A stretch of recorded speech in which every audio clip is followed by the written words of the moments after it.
பற்றி ஒரு சிறிய கவிதை. ரிசா ஃபாத்திமா அவர்கள்.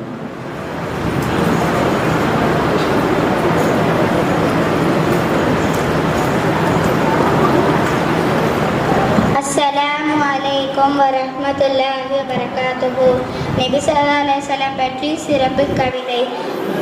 மக்கா நகரில் மாமன்னராய் ரபியுல் அவ்வல் மாதம் பிறந்தவரே, ஆமினா பெற்ற அற்புதமாய் முஹம்மது என்று திகழ்பவரே, பௌர்ணமி நிலவையே மிஞ்சும் ஒளிக்கும் ஒளி கொண்டவரே, பாசத்தை நெஞ்சை உருக்கி திருநபியாம் காணும் பண்பாளரே, 40 வயதில் நபித்துவம் பெற்றவரே, விண்ணகம் போற்றும் நாதரே, மன்னகம் போற்றும் தூதரே, கண்ணியம் நிறைந்திருந்த உன் முகத்தை புண்ணியம் பெற்றிருந்தால் பார்ப்பேனோ, கண்ணியம் நிறைந்திருந்த உன் முகத்தை புண்ணியம் பெற்றிருந்தால் பார்ப்பேனோ, உங்கள் கருத்தை பிடித்தே சொர்க்கத்தில் நுழையும் வரத்தை பெறுவேனோ. அஸ்ஸலாமு அலைக்கும் வரஹ்மத்துல்லாஹி வபரகாத்துஹு.